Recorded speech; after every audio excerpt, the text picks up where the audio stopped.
So pit bulls aren't bad dogs. If you're surprised, I mean, this one over here is kind of wound up right now. She's a puppy. She's trying to nibble on my hand. As you can see, she's kind of being crazy. You gotta chill out, okay? We're making a video about how pit bulls are good, Lucy. I mean, this is really cute, but...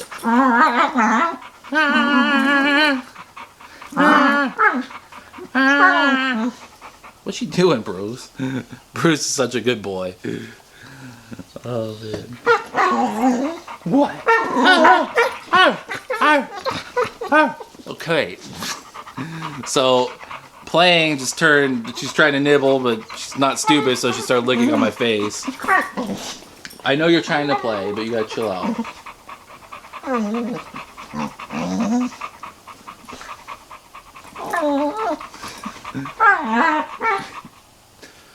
So, this one...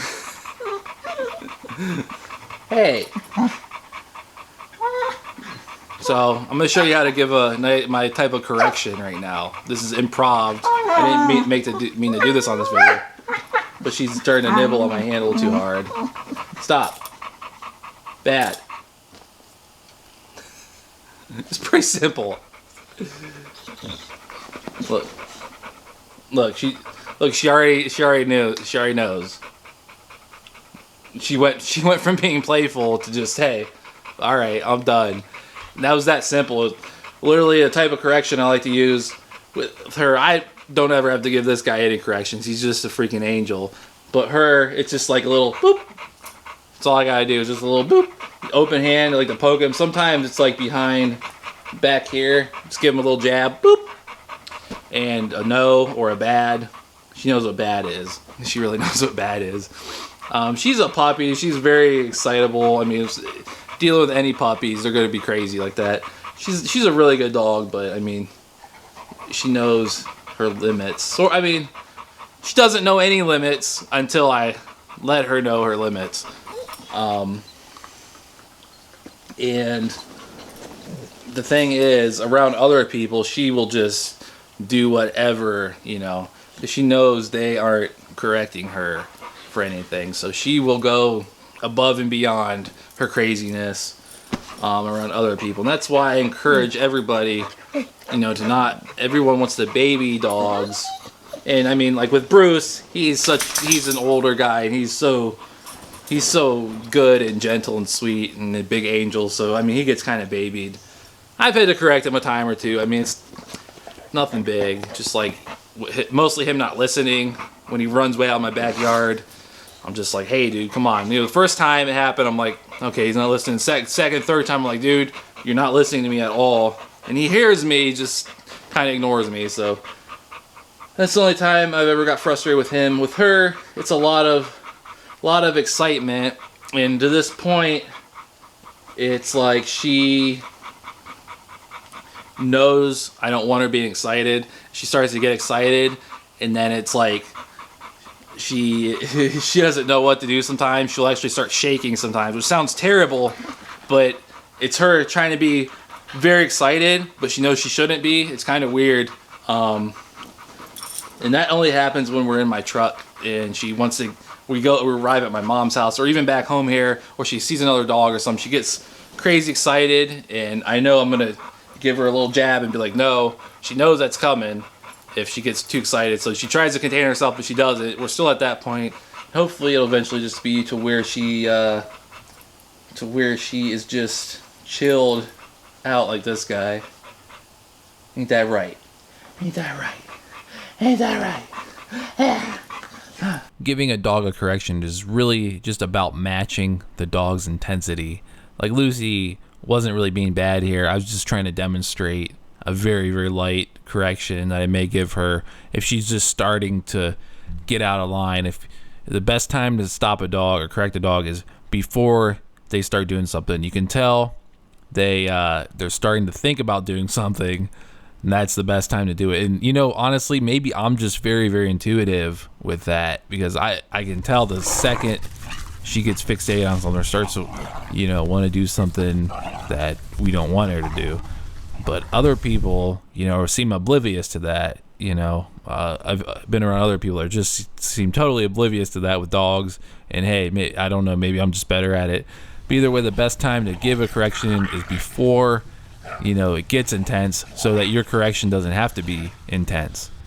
If you let it get to where the dog is really, really wound up, then your correction's going to have to be that much more intense, and you don't want to have to do that. And it's not abuse at all. This is, a completely different thing. It's not freaking abusing the dog, but if you wait till the dog is way, way wound up, then your correction might have to.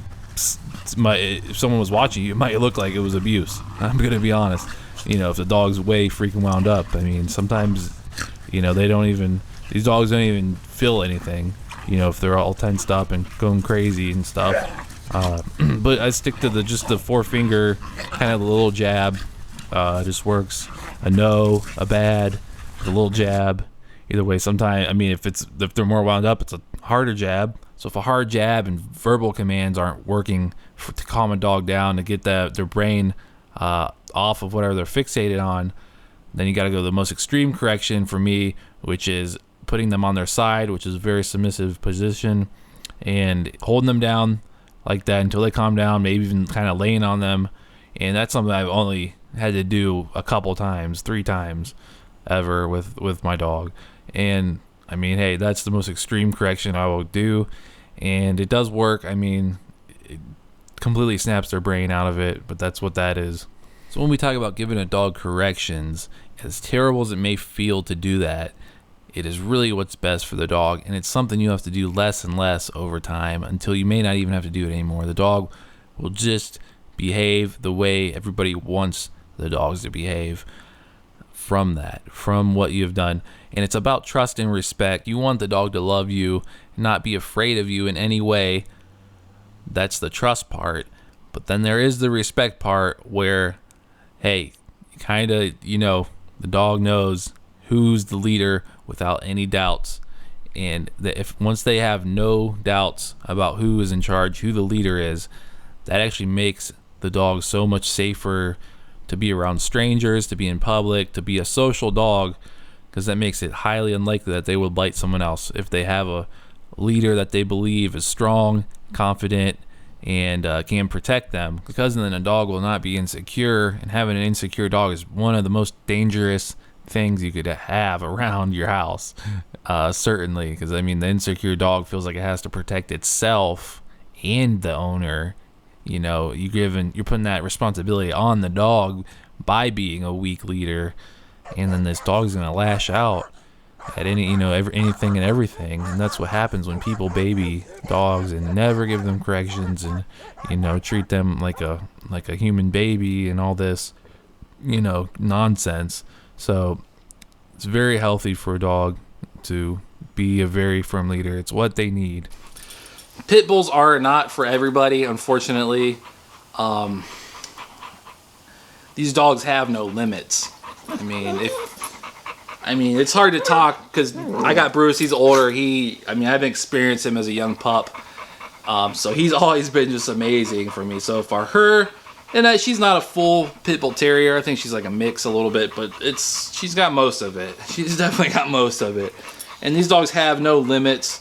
They will keep going and going past their energy. They could be completely drained, but if they have the drive to do something, they'll keep going. They don't care. And that goes for everything about them. And some of it's bad and some of it's good. The way they give you affection and love, and they're really good companion dogs because of that same reason. But their energy can be insane. And if you don't think you can correct a dog or give boundaries and limitations to a dog, I honestly wouldn't recommend the breed to you, because you're probably going to raise a ridiculous dog. To be honest, they need corrections, and they just need to be really kind of put in line sometimes, to be honest with you. Like I said, not with this guy, because I got him like this. He's amazing. So, but if you're trying to raise a pit bull from a young age, they really do need to be put in line, kind of. It's kind of ridiculous. They will easily try to be dominant, over most people. And one of the ways you can do that, she's kind of on her side right now. It's kind of a submissive position for a dog. So if your dog is getting way out of hand, like with her, if she gets this way too much, like she'll be going crazy. If I have people over, she just goes insane. And I start off with normal corrections, but it's not enough for her. Just normal little jabs, little hey, no, bad. That's not enough for her. If she gets insane, I'll put her on her side like this and hold her down. Sometimes even get on top of her, and that's like a really submissive position for dogs. And I mean, this is stuff you have to do with these dogs if you want them to ever be social and to ever behave, you know, the way you hope to have them in your mind. And a lot of people want this perfect dog, but they also want to baby the dog and treat it like a baby. And basically, that dog's going to become insecure, and it's going to feel like it has to not only protect itself but protect you, and it's going to be trying to bite other people. And that's also why I don't think dogs make good protection tools. A lot of people want their dog to be protective of them. I don't believe in that. These two feel protected by me. So they're secure because I've demonstrated to them that, hey, like him, he was trying to be protective of me when I first got him.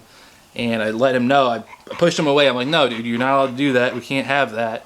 And I've demonstrated, you know, rough housing with them, just kind of manhandling sometimes, demonstrated that I'm physically strong to them so they feel secure in me. And with that combination, there's like no chance for them to ever bite anybody or any other dog, anything, because they know, hey, my owner has my back. They're going to take care of me. So, I mean, if you baby a dog, you're going to have the opposite. They're going to be highly insecure, and it's so bad because you have an insecure dog. It's going to feel like it has to bite at everything to protect you. So, I mean, you really have to have strong leadership with any dog, especially this breed, if you're going to raise them from a very young age.